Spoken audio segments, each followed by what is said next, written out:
All right, today I'm going to give you a real quick update on the crops. This field was planted the evening of May 29th, so I'm calling it the morning of May 30th, so it really hasn't had much time to do so. I didn't realize I was zoomed. Let me zoom out real quick. This is just under 10-acre field here, and I am starting to notice beans popping out of the dirt here. Let's see. I believe this is day 5. Yeah, we got them popping, you know, right in here.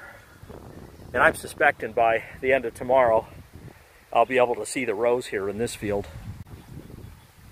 Yeah, these fields together produce very well. They do very well whether it's corn or soybeans. Corn, you can get, you know, up to 140, 150 bushels to the acre. In beans, you're going to get 50 off this. As long as you pound the potash, you know, and soybeans, they require a lot of potassium. Every time you plant it, you got to really pound it back into it. So I make sure I do that. I like my pH at least 6.3 or higher. I can work with that and whatnot. But let's go over to the other field and check it out. This is the video field, the field that I actually made a video of planting. And you can see about a week later, the rows coming in. They're 7-inch rows. I jam them together like that so that I get a quick canopy. It helps a lot with weed control and stuff. But I'll spray this actually in about 3 weeks. There is some weeds growing in there.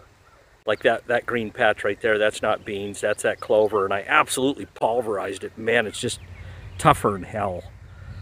But these are the soybeans coming in right now. They're popping up. You know, with a grain drill, you're not going to get controlled, even keel seed drop at a set rate, but you can definitely tell there are rows there. And I always do well. You know, this probably doesn't look like a lot of your guys' fields, but I can tell you this field will produce 50 bushels. Almost no doubt in my mind. It does every year. You know, you put the lime down, you put the fertilizer down, and you produce.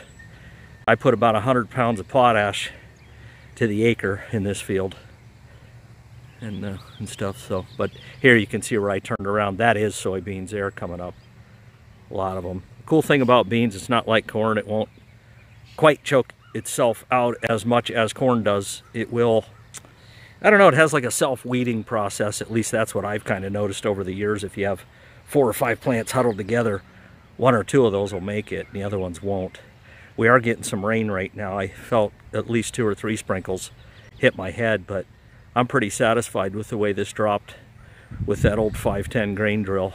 And I don't know, I'll show you here in about a week or 2, and I think you'll be surprised the way it looks, especially after I spray it. So